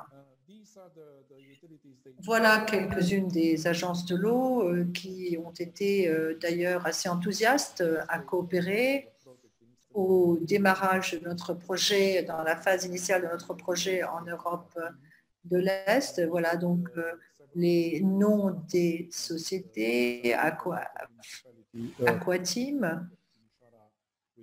Nous avons également des responsables de la municipalité de Timisoara, auxquels nous avons expliqué le projet. Ils étaient réellement très enthousiastes. Ensuite, nous avons présenté le projet à l'ensemble des municipalités qui d'ailleurs nous demandent de leur donner plus d'informations. Nous essayons de coopérer avec d'autres départements dans les mêmes municipalités. Et après Timisoara, nous sommes allés à Szeged, qui est une municipalité en Hongrie de l'Est. Et bien, la même chose, nous avions avec nous la 2e agence de l'eau et la 2e municipalité de la région et ils se sont avérés très enthousiastes pour recruter des citoyens dans leur région pour tenter de créer une plateforme politique et sociale pour commencer à discuter les questions liées aux ressources en eau, la gestion des ressources en eau et distribution de l'eau. 3e municipalité sélectionnée dans le cadre de notre projet est la municipalité de Novi Sad en Serbie. C'est une des plus grandes villes dans le nord-est de la Serbie et à l'instar des 2 autres villes, ils ont exprimé leur engouement et étaient curieux de connaître l'approche du projet et comment on pouvait justement intégrer le projet Firework for Water dans la région pour accroître l'acceptation sociale et l'engagement politique. Voilà ce que je voulais dire à peu près concernant les opérations que nous avons menées en Europe de l'Est, à l'instar d'ailleurs d'autres villes et d'autres. Alors, bien entendu, plus il y aura de villes et de pays qui participeront à ce projet, mieux ce sera, mais nous avons quand même déjà commencé et c'est un bon départ, que nous espérons pouvoir consolider très prochainement. Merci. Bon, allez, j'envoie des... Thank you very much, Cyprien. I am now... Au cours de la table ronde, on a de mieux en mieux ces petites briquettes là qui se composent, à la fois pour comprendre du point de vue du besoin, les attentes, que ce soit à l'échelle du citoyen, mais aussi à l'échelle de la compagnie d'eau qui essaye de performer de manière différente la gestion, la consommation.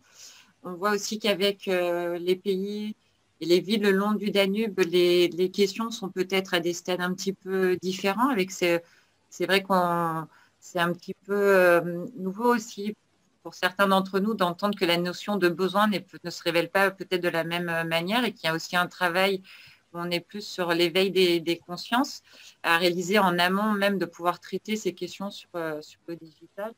Donc un grand merci à l'ensemble de nos intervenants.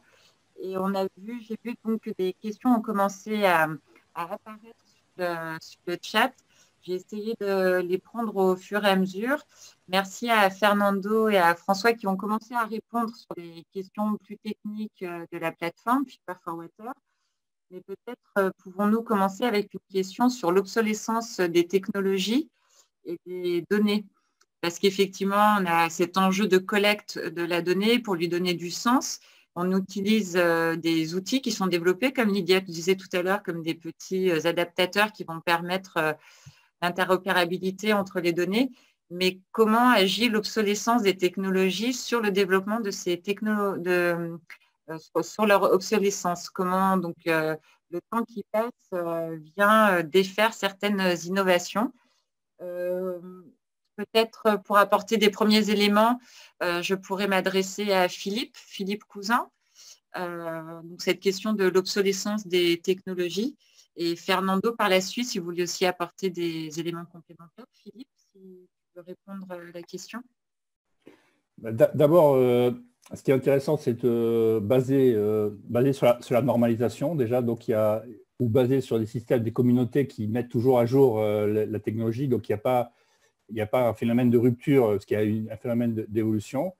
Et l'autre concept, c'est le concept de l'architecture ouverte, qui est basé sur, justement, quand on présentait le contexte broker ou des différentes solutions assez modernes, qui n'imposent pas une architecture verrouillée et qui permettent de faire évoluer relativement les choses. Aujourd'hui, les secteurs qui ont été trop performants, ils ont trop polarisé ou trop poussé à l'intégration de leur système d'une certaine manière. On va par exemple parler des données qui sont envoyées à un SCADA, mais qui finalement se retrouvent relativement rigides. Aujourd'hui, les données, on les affiche sur un SCADA, sauf si aujourd'hui on dit, bah oui, mais on voudrait mélanger ces données avec d'autres données, où on voudrait pouvoir faire de l'intelligence artificielle et des analyses, on n'a pas l'architecture pour. Donc si entre-temps, on passe les données au travers d'un module de stockage provisoire, donc un contexte broker, on peut tout à fait envoyer les données à un SCADA traditionnel, mais on peut imaginer toutes sortes d'évolutions. Donc, c'est un système où on pourra plugger, on pourra positionner des modules évolutifs, hein, donc un système beaucoup plus ouvert. Donc, c'est l'architecture en fait en elle-même, plus le concept de l'évolution des standards qui permet d'avoir une pérennité. Merci beaucoup pour ces éléments, Philippe. Fernando, est-ce que vous voulez apporter du point de vue, du coup, peut-être de la plateforme Fewer for Water, des éléments de réponse sur cette question et cette inquiétude liée à l'obsolescence de ce qui pourrait être proposé par Fewer for Water? Okay, so this is the question that I answered in the chat. Justement, la question à laquelle j'ai répondu dans le chat. Donc, ce que j'ai dit dans le chat, c'est que la technologie Fireware n'est pas agnostique, pour ainsi dire. Je parle de ceci dans le contexte de l'information. C'est une technologie qui ne se laisse pas abattre par la Covid, par d'autres, donc elle est toujours là et que nous allons avoir encore à utiliser dans l'avenir. Voilà, donc le plus important, c'est de pouvoir gérer les données, les développer et également avoir la constellation de services qui va avec. Voilà, et donc c'est la raison pour laquelle nous avons cette normalisation. Donc, les standards, les normes intelligentes, c'est la nécessité de les avoir. Il a aussi été inscrit dans le chat. Là, on ne parle plus on ne s'inquiète plus de l'obsolescence, mais plutôt de la qualité des données et de leur interprétation.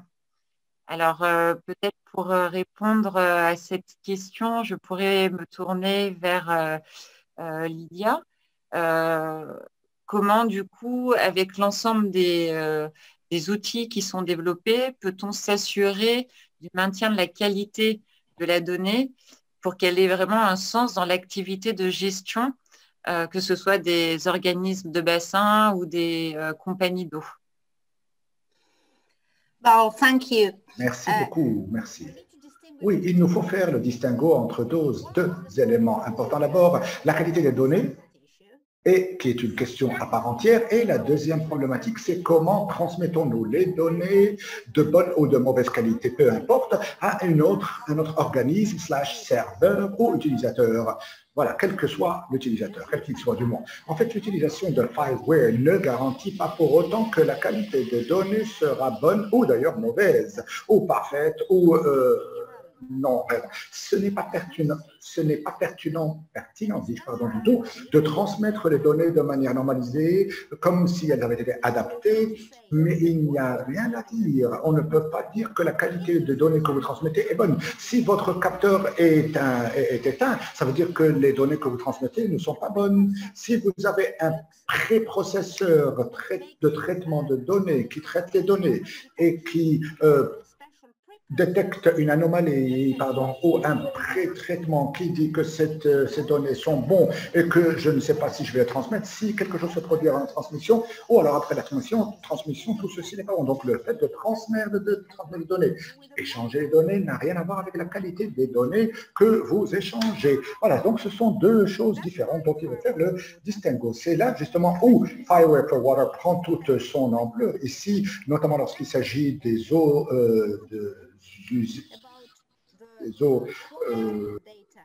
notamment en matière de qualité des données avant la transmission relative à ces questions, et ceci peut être mis en place comme paradigme, mais ça n'augure pas de la qualité. Dans des autres cas, la qualité et la transmission de données sont deux choses tout à fait différentes.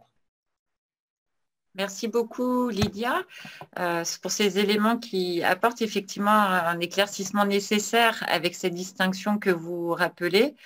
Est-ce que la question de la qualité des données, est-ce que d'autres intervenants du panel voudraient apporter des éléments complémentaires de réponse?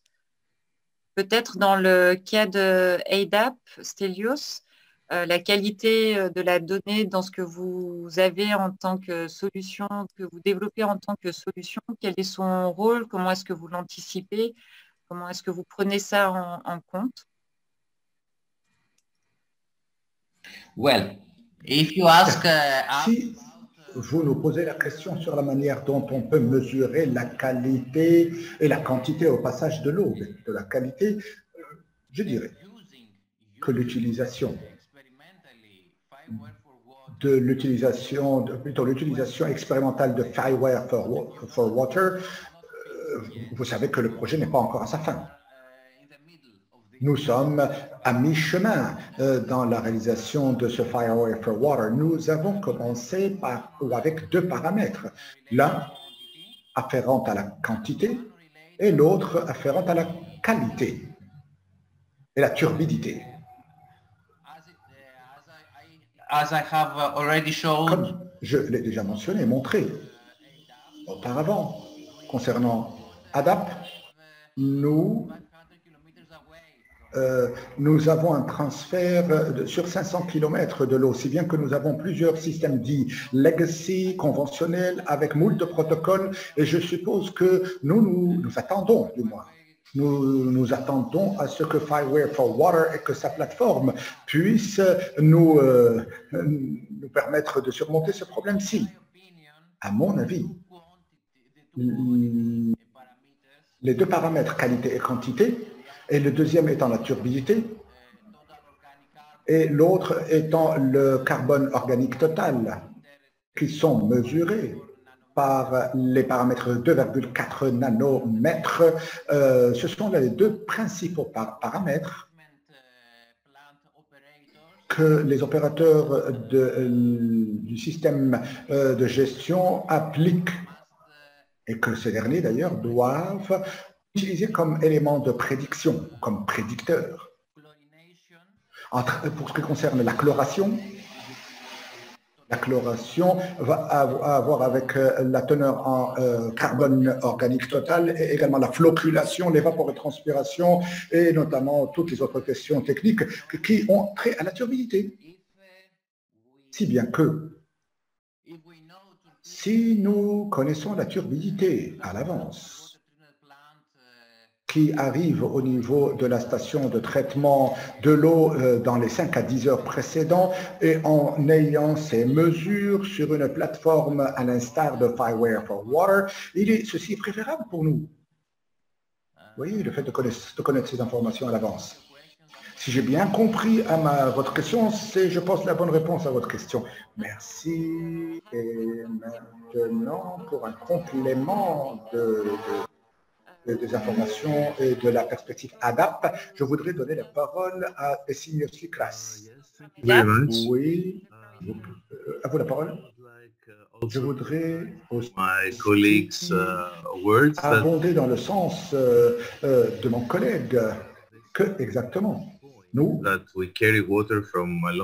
sommes des transporteurs d'eau sur 500 km, loin d'Athènes, vers les autres lieux. Nous avons des mesures et des dispositifs de mesure, certes, mais comme nous l'avons dit auparavant, nous ne savons pas si ces données sont correctes ou ne le sont pas.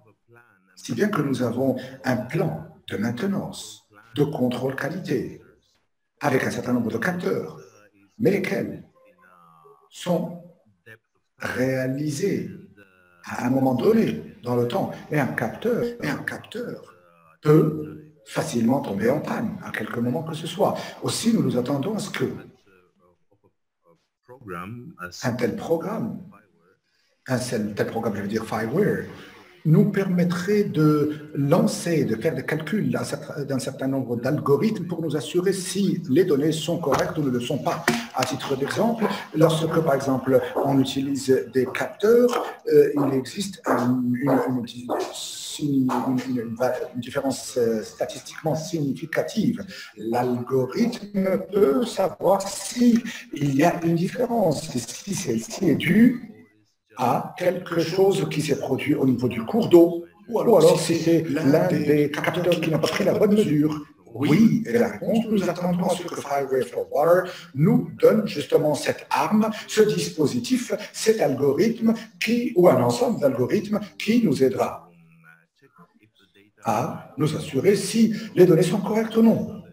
Comme d'ailleurs mon collègue l'a dit, parce que ces données sont cruciales pour l'étape suivante, notamment pour ce qui concerne le traitement de l'eau. Merci.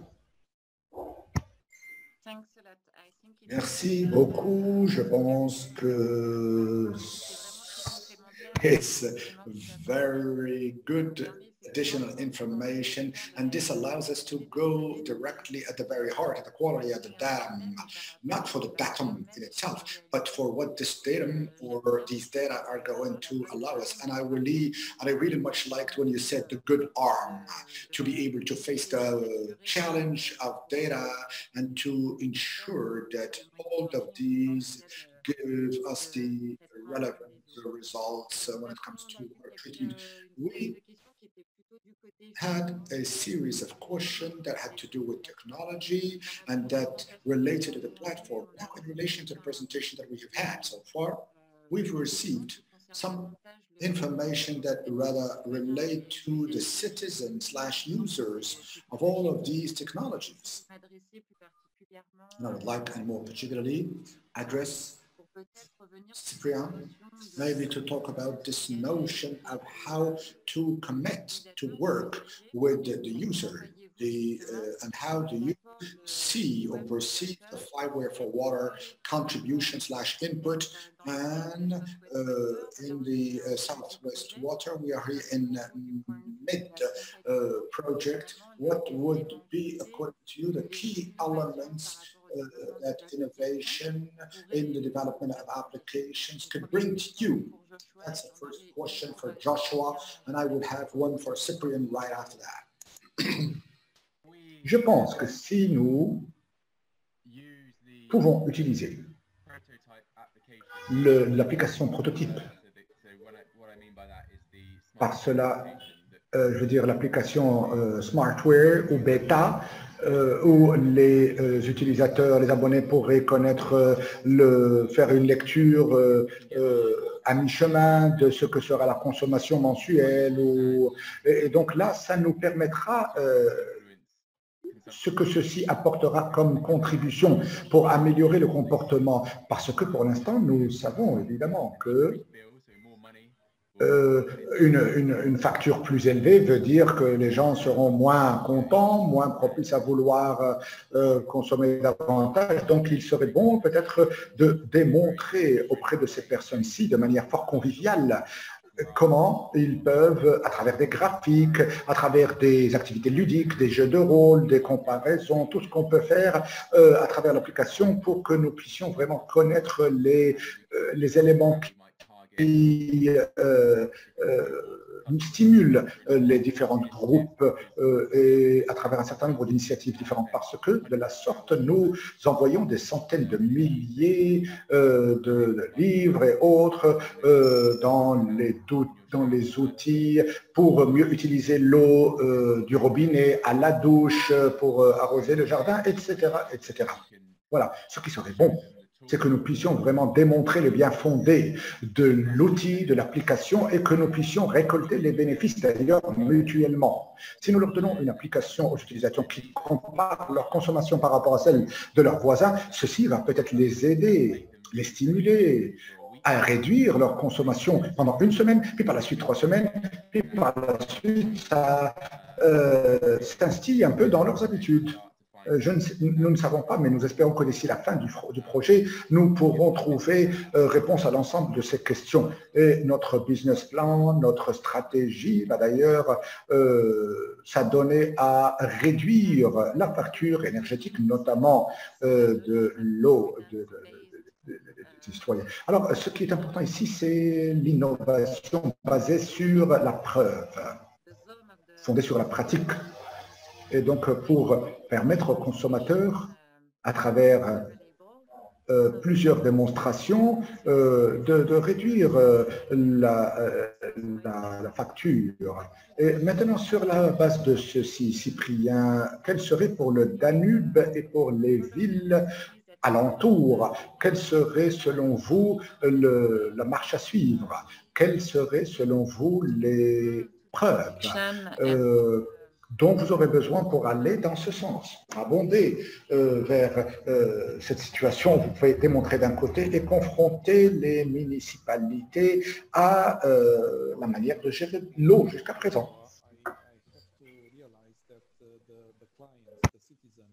Je dois reconnaître que les citoyens, en écoutant Joshua, sont à peu près les mêmes partout.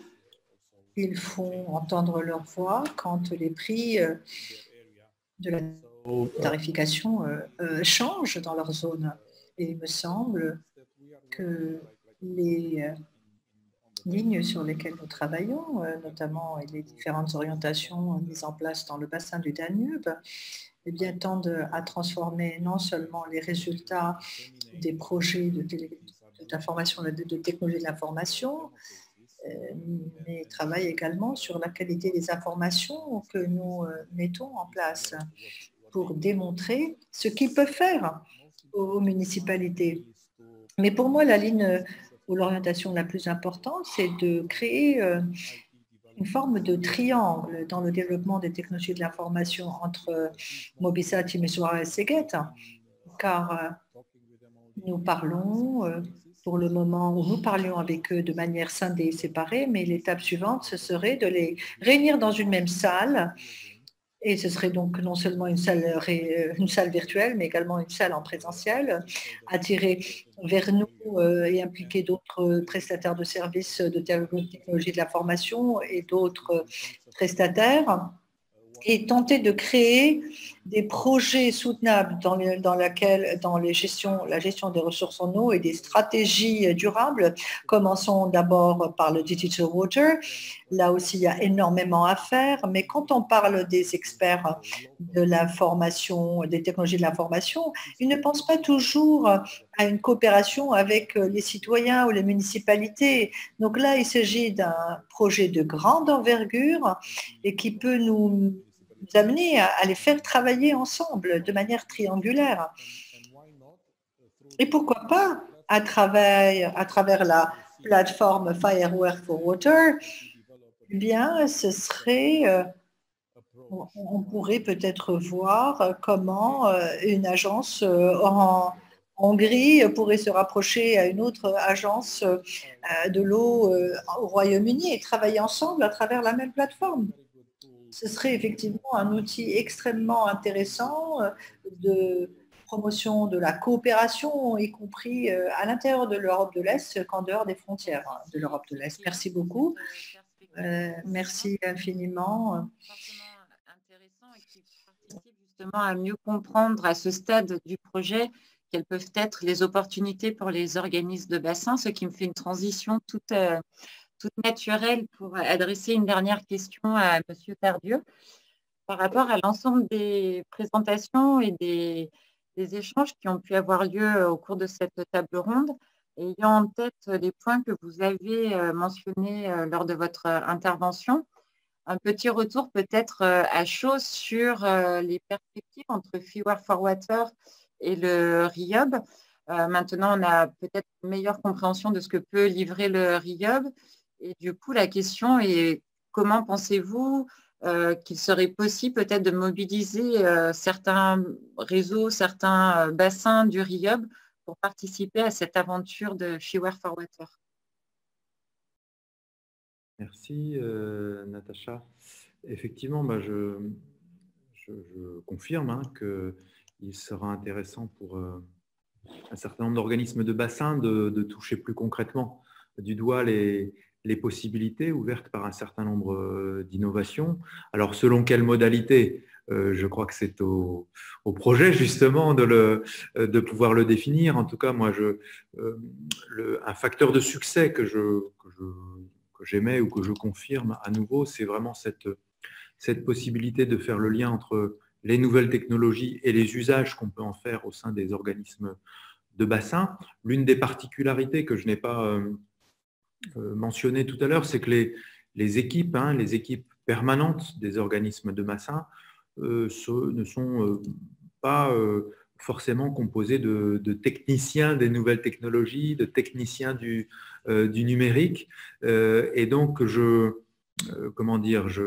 compte sur le projet Fewer pour justement travailler ce rôle d'interface entre des spécialistes en matière d'innovation, en matière de nouvelles technologies numériques. Et nous avons pu toucher du doigt la profondeur technologique des sujets que traite le projet. Et on comprend bien qu'on touche là à de la haute technologie dans bien des cas.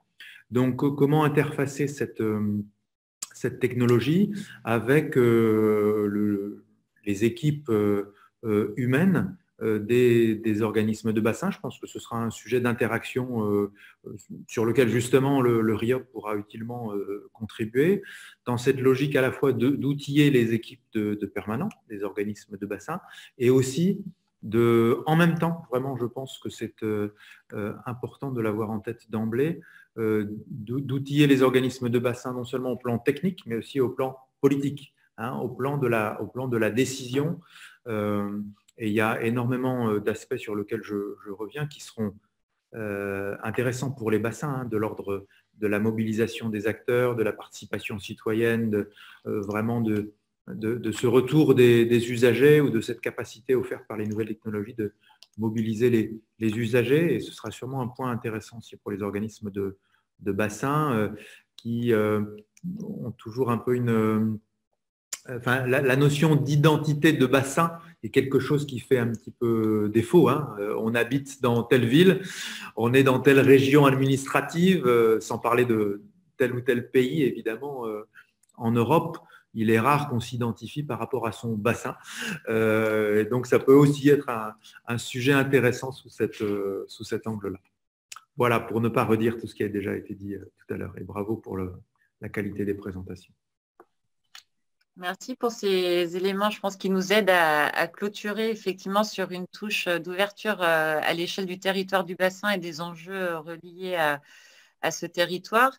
Avant de passer à la clôture du webinaire, je voulais donc faire remonter un post dans le chat de la Direction générale du territoire au Portugal qui mentionne aussi l'existence d'une plateforme qui aide à gérer justement les données sur l'eau potable à l'échelle du bassin.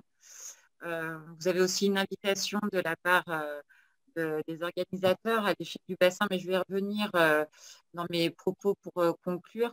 N'hésitez pas à revenir vers nous justement pour continuer ces différents échanges. Je regarde s'il y a tout hasard une dernière petite question. Très bien. Donc, je vais pouvoir clôturer ce webinaire en commençant tout particulièrement à remercier le RIOB pour nous avoir accueillis au cours de sa 18e conférence internationale. Bien évidemment, un grand merci à l'ensemble des intervenants pour avoir pris le temps de nous éclairer sur ces thématiques.